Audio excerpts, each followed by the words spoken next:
Buenos días. En primer lugar, agradecer a Ainhoa que me ha metido en el lío de la segunda edición de la monografía. Agradecer a Eva, Ángel y a todas y todos los autores que han aceptado nuestra llamada.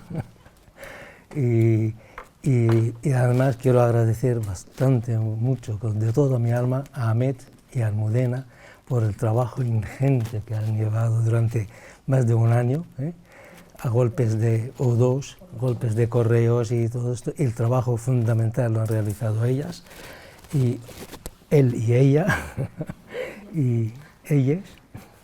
Es que el lenguaje, esto suele pasar con colectivos. Yo soy de origen migrante, como dice mi nombre. Bueno, pues sí, en la escuela me conocen mucho y tal. Sigue siendo Donia Nabil Sayeb, que me han puesto todos los nombres posibles, ¿no? Y bueno, alguna vez me llamaron Sabed. Digo, bueno, al menos Sabed, o sea, que viene de saber, pero bien. Bien, y bueno, voy a ceñirme a los 10 minutos, que también por hablar lo último, prácticamente voy a repetir, o más que repetir, voy a dedicarme un poco a decir cuatro pinceladas, porque claro, hablar de las claves de forma profunda, y como ya lo ha explicado Ahmed, que está bien todo en la monografía, y entonces, bueno, pues quien quiere profundizar, que lo lea allí, y pinceladas de forma muy esquemática, ¿no? ¿Dónde tengo que dar? ¿Al ratón? Vale. Bien, que bueno, he dicho claves de forma pinceladas, entonces voy a empezar, que es muy importante para cualquier tipo de intervención con las personas, tener una perspectiva holista, es decir, perspectiva de género, histórica, sociolaboral, socioeconómica, etcétera, etcétera, porque para poder comprender, pero también que tengamos presente constantemente, claro, muchas veces cuando hablamos de migrantes, no sé qué, que estamos hablando de personas, no de números, y además personas portadoras y titulares de derechos. O sea, no es un favor que la vamos a hacer, es su derecho. Por tanto, la perspectiva de derechos humanos tiene que ser la columna vertebral de nuestras actuaciones. Y una cierta sensibilidad cultural, como ha dicho Ángel, competentes, yo qué sé, yo no sé si soy competente en mi propia cultura, ¿no? Y entonces, simplemente estas pinceladas. Importante también contextualizar la demanda y la oferta, es decir, quiénes necesitan nuestra atención y qué podemos ofrecerles. Porque claro, inmigrante no es sinónimo de una persona que necesita atención, que muchas veces pensamos que una persona migrante ya por sí, ya enferma mental, ya enferma, no, que no tiene nada que ver, ¿no? Entonces, contextualizar esta demanda, comprender qué es lo que está pasando con esta persona, analizar la situación. O sea, yo siempre he defendido, por ejemplo, a la hora de intervenir con cualquier persona, o sea, que esto es aplicable a los autóctonos, lo que estoy diciendo. O sea, son generalidades, son obviedades, y muchas veces por ser obvias se obvian, y por esto hay que resaltarlas de nuevo, ¿vale? Entonces, ver el individualizar, utilizar el zoom. O sea, cuando hablamos de migrantes, de repente nos salta la palabra cultura y nos asusta. Y resulta que el autóctono tiene cultura, que yo tengo cultura. Es decir, entonces es el marco, pero luego hay que enfocar, individualizar, ¿vale? Hay que ir de lo general a lo particular, porque si no podemos cometer errores, injusticias, solamente atendiéndonos al marco cultural determinado. Yo me llamo Nabil Sayed Ahmad y llevo barba, y todo el mundo puede pensar que soy jihadista, que soy musulmán, que soy tal, y resulta que se puede equivocar conmigo, porque soy agnóstico, como cerdo, bebo alcohol. Hasta ahora muchas veces donde voy dicen, oye, ¿come cerdo? Pues sí, ¿por qué no? Es decir, entonces hay que individualizar. Bien, y además también contextualizar nuestra intervención, qué tipo de intervención tenemos que dar. Contextualizar también en el sentido de que pertenecemos todos a organizaciones, servicios, instituciones. Esto también tiene su cultura de oferta, de lo que llamamos cartera de servicio. Entonces, esto también intentar evitar ofrecer o prometer aquello que no podemos dar. Porque generar frustración, ansiedad, incomprensión, irritabilidad, etcétera, enfado. Sino poder, nuestro enfoque ser cómo gestiono esta demanda. Tener en mente también el aspecto interdisciplinar, interseccional, es decir, que yo no puedo ofrecer esto, pero resulta esta persona sí necesita, por ejemplo, una vivienda, o que le gestionen vivienda.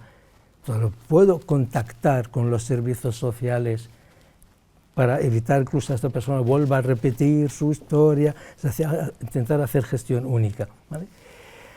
Bueno, ya voy enrollando, ya voy mal de tiempo. Adaptar, también muchas veces cuando nos viene una persona inmigrante nos entra el yuyu cultural otra vez.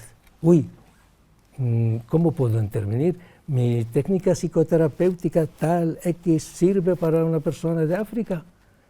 ¿Sirve? Hombre, son del planeta Tierra.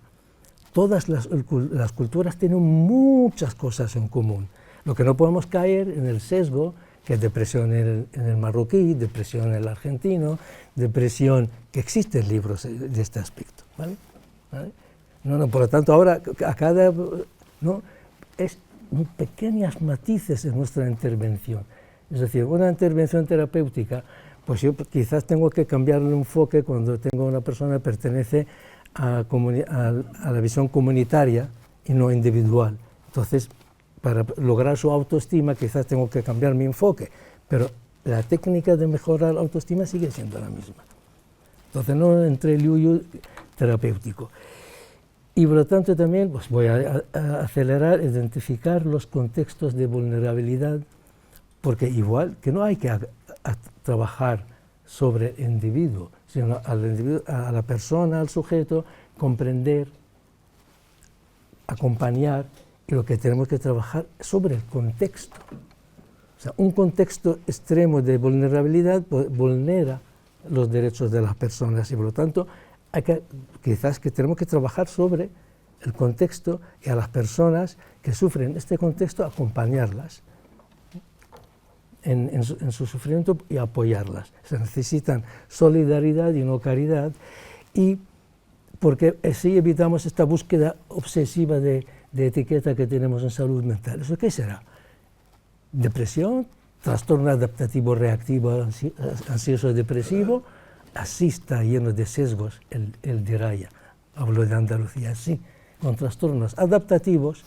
Resulta que, caramba, para adaptarse a un contexto determinado me tendré que enfermar porque si no, no puedo adaptarme. Es decir, por lo tanto hay que trabajar, no ponerme pastilla a mí, sino al contexto, ¿vale? Hay diagnósticos, se vais a encontrar por la incomprensión, disociativos, también abundan en salud mental con respecto a los migrantes. Bien, salto. Tenemos que, ya lo ha hablado Eva, ¿no? Lo que llamo yo capacidades herramienta de intervención. Es decir, las 5 minutos en la primera. Bueno, da igual, sí, que nunca termino yo mis presentaciones. Podríamos seguir escuchándote durante mucho tiempo. Vale. Analizar, contextualizar las capacidades, no solamente del otro, sino también las nuestras. Yo tengo capacidades de vincularme con las otras personas, porque cualquier relación terapéutica, perdón el sesgo de psiquiatra, es vincular. Sin vínculo no hacemos nada. ¿Soy capaz yo de vincularme?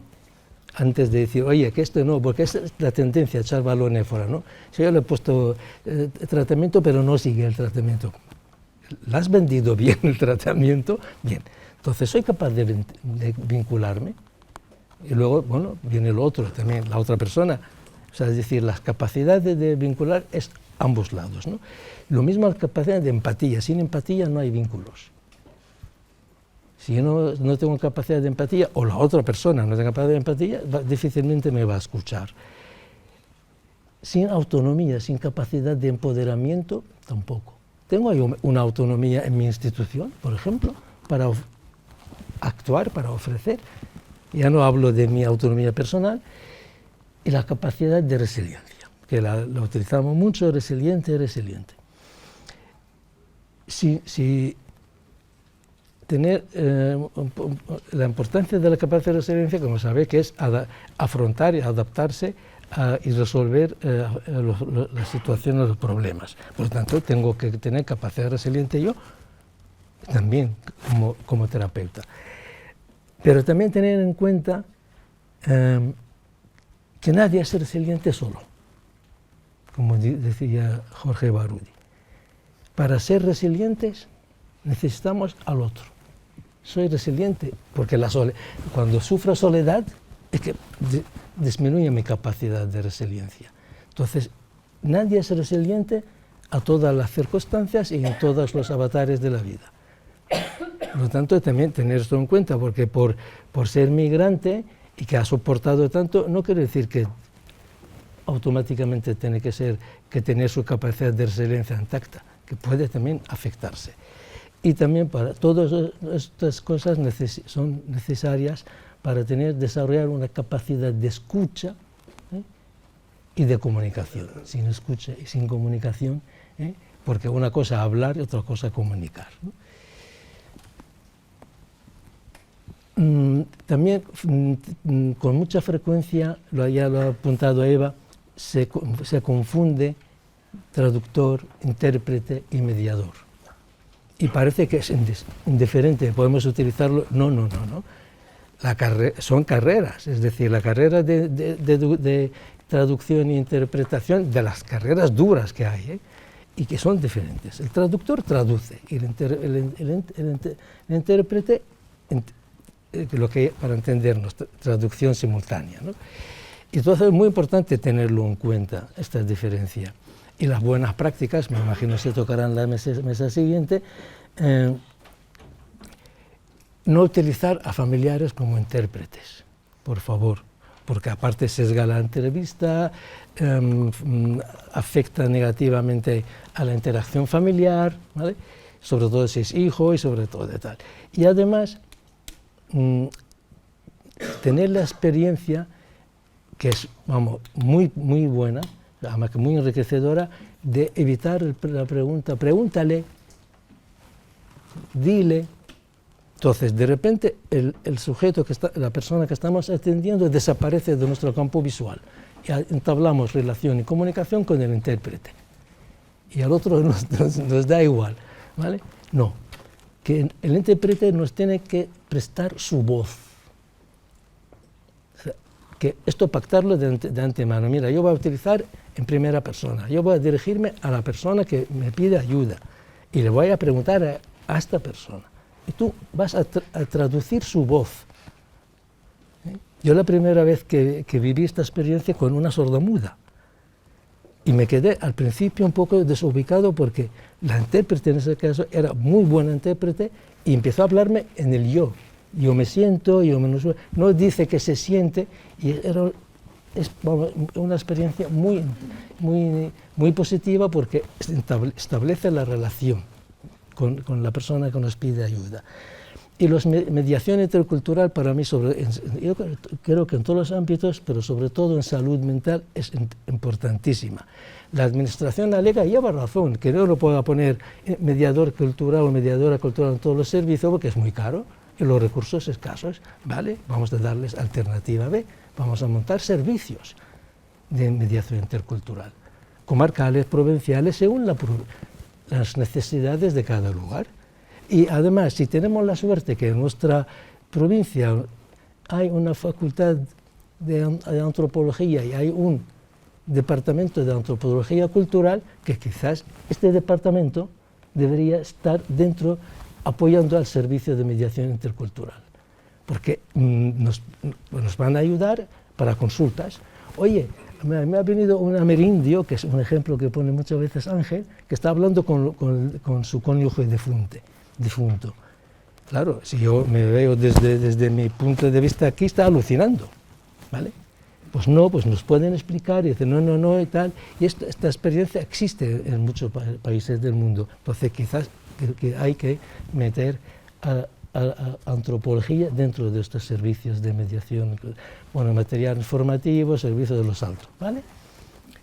Creo que nos queda así como muy poco tiempo. Vale. Bueno, me encantaría seguir escuchando. No, simplemente voy a desarrollar dos aspectos. Refleja completamente dos aspectos. el espíritu de nuestra monografía, pero poco por respeto a la siguiente mesa, vale, y pero, para tener como por lo menos un par de preguntas. Vale, un minuto por esta diapositiva.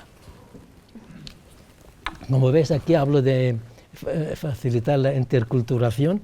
Digo esto porque es un concepto que yo últimamente estoy trabajando con ello y que no lo tengo del todo todavía acabado.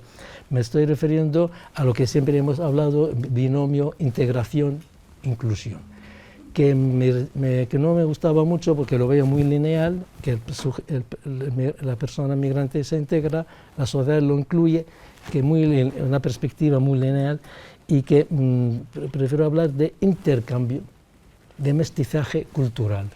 Es decir, entre la sociedad y entre las personas migrantes, para un crisol de